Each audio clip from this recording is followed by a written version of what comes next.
नमस्कार दोस्तों। एक बार फिर आपका स्वागत है। हमारे कंट्री में बहुत सारे स्कैम्स होते हैं, हम बचपन से सुनते हैं। कभी ये स्कैम हो गया, कभी वो स्कैम हो गया, कभी आदर्श घोटाला हो गया, कभी कोई और घोटाला हो गया। तो स्कैम्स हमारे देश में चलते रहते हैं अनफॉर्चुनेटली। आज ही मैं कुछ रिसर्च कर रहा था तो कॉमनवेल्थ गेम्स मुझे याद आए। तो कॉमनवेल्थ गेम्स स्कैम भी हुआ था 2010 में, तो इसी बारे में बात कर देंगे आज। 2010 में दिल्ली में कॉमनवेल्थ गेम कराए गए और इसमें एक बहुत बड़ा घोटाला हुआ था। बाद में कलमाड़ी साहब को गिरफ्तार भी किया गया उस घोटाले के चलते चलते इन्वेस्टिगेशन जब हुई तो उस टाइम जब कॉमनवेल्थ गेम्स कराए गए तो कॉमनवेल्थ गेम्स कमेटी के चेयरमैन थे कलमाड़ी साहब, और उस टाइम पुणे से सांसद भी थे। तो उन्हीं की देखरेख में सारा कॉमनवेल्थ गेम्स होना था। इस गेम्स में ये हुआ कि उन लोगों को कॉन्ट्रैक्ट दिया गया जिन्होंने प्राइसेस बहुत ओवर कोट किए थे, बहुत ओवर प्राइस करके अपना कोटेशन भेजा था। उन लोगों को कॉन्ट्रैक्ट नहीं दिया गया जिन्होंने बेस्ट प्राइस दिए थे।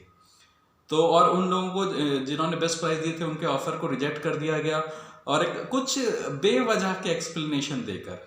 और जिनकी मतलब सेटिंग थी या कुछ भी कह लीजिए, जिनके ताल्लुकात थे ऊपर तक, जिन्होंने ओवर प्राइस की कोटेशन भेजी, उनको ये सारे कॉन्ट्रैक्ट्स दिए दिए गए। जब इन्वेस्टिगेशन हुई तो कलमाड़ी साहब को गिरफ्तार किया गया, फिर उनके एड वीके भनोत और वीके वर्मा जी को भी गिरफ्तार किया गया। कलमाड़ी साहब ने कॉन्ट्रैक्ट दिया था एक स्विस टाइमिंग कंपनी को 141 करोड़ रुपए का। जो सौदा 46 करोड़ रुपए में हो सकता था वो उन्होंने 141 करोड़ रुपए में किया, यानी 95 करोड़ रुपए ज्यादा दिए गए। तो और भी कुछ एम्बैरेसमेंट की बातें हुई इस पूरे प्रकरण के अंदर। कॉमनवेल्थ गेम्स में एक विलेज बनाया गया था जहां एथलीट्स को रुकना था, ये यमुना के किनारे समथिंग और अक्षरधाम के पास है ये। तो वहाँ एथलीट्स को रुकना था, तो फॉरेन क्रू को बुलाया गया कि भैया आप इंस्पेक्शन के लिए आ जाइए और देख लीजिए इनको। तो जब फॉरेन क्रू उसके अंदर आया तो उसने देखा कि जितने भी अपार्टमेंट्स उस विलेज में बने हुए हैं वह हर जगह कुत्ते ही कुत्ते हैं, और कमरों के अंदर तक, बिस्तर के ऊपर तक कुत्ते बैठे हुए थे, और उन्होंने बुरी हालत कर रखी थी। जब वॉशरूम चेक किए गए तो उनकी हालात सरकारी वॉशरूम से भी बहुत ज़्यादा बदतर थे। तो इस तरह भारत सरकार को, कलमाड़ी साहब को, कॉमनवेल्थ कमेटी को एक इंटरनेशनल एम्बैरेसमेंट झेलना पड़ा। जब ये कॉमनवेल्थ गेम्स बस 2 हफ्ते रह गए थे उसे शुरू होने वाले, तो एक पुल था, एक ओवर ब्रिज था जो उसके मेन वेन्यू को रोड से कनेक्ट करता था, और जवाहरलाल नेहरू स्टेडियम उसका मेन वेन्यू था। तो वो 2 हफ्ते पहले वो पुल गिर गया और उसको रातों रात खड़ा किया गया। और खड़ा किसने किया गया? भारत इंडियन आर्मी ने उसे बाद में खड़ा किया गया। जिन्होंने कॉन्ट्रैक्ट दिया था, जिन्होंने पहले बनाया था, उनसे पता नहीं क्या पूछा कि नहीं पूछा कि पुल क्यों गिर गया, उसको रातों रात इंडियन आर्मी ने खड़ा किया गया, और वो आज भी खड़ा है। मैं उस तरफ से जब भी निकलता हूँ उसके नीचे से ही आता हूँ, उस ओवरब्रिज के नीचे, वो आज भी खड़ा है और मजबूती से खड़ा है। तो जैसे तैसे कॉमनवेल्थ गेम्स शुरू हुए, पर इन सब के बावजूद जो ओपनिंग सेरेमनी हुई कॉमनवेल्थ गेम्स की वो बहुत शानदार हुई। 60,000 स्पेक्टेटर उसके अंदर आए, और ये जब कलमाड़ी साहब जब ओपनिंग स्पीच के लिए आए तो शुरू होने से पहले ही इतना एम्बैरेसमेंट हो चुका था, सारे करप्शन सामने आ चुके थे, किस तरह से ऑर्गेनाइज हो रहा है, कितने पैसों का फ्रॉड किया गया, ये सब मीडिया में पहले ही आ चुका था। तो जैसे ही कलमाड़ी साहब ओपनिंग स्पीच के लिए आए तो भारतीय जनता ने उन्हें बू भी किया। इन सब के बावजूद भी एंड तक भी जब ये कॉमनवेल्थ गेम्स 12 दिनों का इवेंट था, ये खत्म हो गया, तो उसके बावजूद भी कलमाड़ी साहब ने माना नहीं कि मैंने बहुत बड़ा ब्लंडर कर दिया।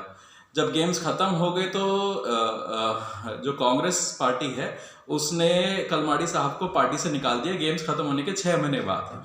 जबकि और इसके बाद ये भी कहा गया, बहुत लोगों ने ये कहा, राजनीतिक पंडितों ने ये कहा कि कलमाड़ी साहब को तो सिर्फ एक स्केप गोट बनाया गया है, उनका तो इन्वॉल्वमेंट है ही, पर उनको एक स्केप, इसमें और भी बहुत बड़े बड़े पॉलिटिशियंस, बड़े बड़े महारथी इसमें शामिल हैं, कलमाड़ी साहब को तो स्केप गोट बना दिया गया। क्योंकि ये जो स्कैम हुआ ना, ये दिल्ली के अंदर और भारत सरकार के नाक के नीचे हुआ, प्रधानमंत्री जी, तत्कालीन प्रधानमंत्री के नाक के नीचे हुआ, और चीफ मिनिस्टर जो दिल्ली की थी उनके नाक के नीचे हुआ। तो ऐसे कैसे हो सकता है कि इतना बड़ा स्कैम हो जाए और पीएमओ और सीएमओ को खबर तक नहीं हो।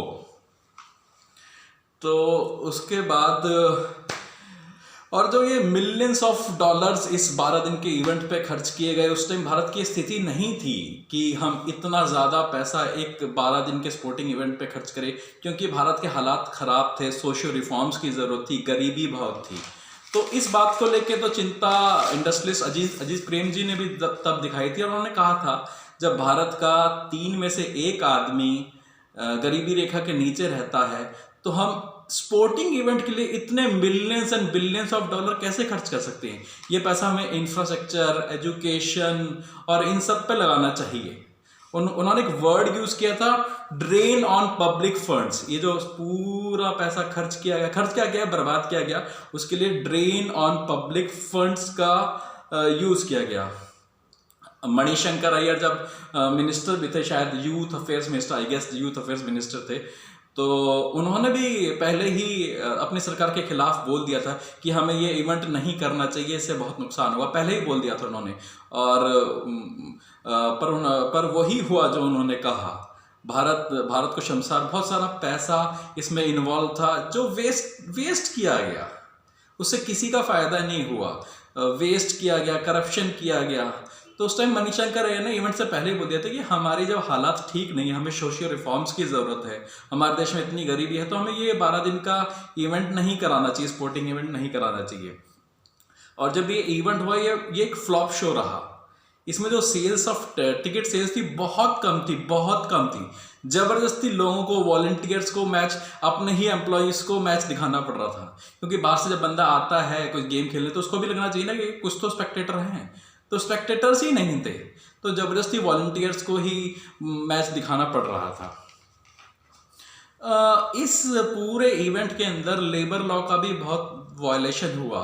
पूरे इंफ्रास्ट्रक्चर बनाने में, विलेज बनाने में 4,15,000 करीब लेबर्स को ने काम किया, डेली वेज कॉन्ट्रैक्ट लेबर्स ने। उस टाइम मिनिमम वेज 150 रुपये था। बहुत सारे लेबर्स ने कंप्लेंट करी कि हमें 100 रुपये दिए जा रहे हैं, हमें 120 रुपये दिए जा रहे हैं।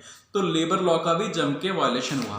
CNN की एक रिपोर्ट आई थी कि इसमें चाइल्ड लेबर का भी वायलेशन बहुत ज़्यादा हुआ इस पूरे इवेंट के अंदर। 14-15 बच्चों को तो किसी NGO ने पकड़ा कि भाई उनसे ये लोग मजदूरी करवा रहे थे। CNN ने तत्कालीन शीला दीक्षित जी से भी कांटेक्ट करने की कोशिश करी थी, पर कांटेक्ट हो नहीं पाया था। पेमेंट ट्रांजैक्शन के लिए बहुत सारी बोगस कंपनी भी बनाई गई थी। खुद ही की जो भी लोग इन्वॉल्व थे, इन्होंने खुद ही कंपनी बना दी और उनको पेमेंट्स करी गई, और ईमेल्स भी फॉर्ज किए गए। और आप इसके कुछ एक नमूने हैं कि $2 का जो टॉयलेट पेपर आता है उसे $80 में खरीदा गया। $2 का जो सोप डिस्पेंसर आता है उसे $60 में खरीदा गया। $98 का जो मिरर आता है उसे $220 में खरीदा गया। ये तो मैंने कुछ एग्जाम्पल ही दिए हैं, ऐसे बहुत सारे एग्जाम्पल हैं। और ये सरल भाषा में आपके लिए एक वीडियो था कि आप कॉमनवेल्थ गेम्स के बारे में, जिनको नहीं पता कि इस स्कैम के बारे में, बाकी बहुत फेमस हुआ था ये स्कैम, हर मीडिया चैनल पे इसकी खबरें थी चलने, और शर्मसार किया एंटायर इवेंट ने।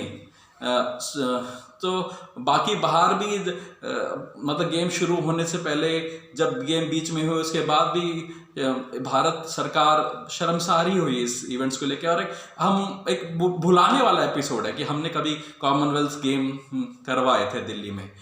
तो इसी के साथ दोस्तों, बस आज के लिए इतना ही, फिर मुलाकात करेंगे। धन्यवाद। जय हिंद, जय भारत।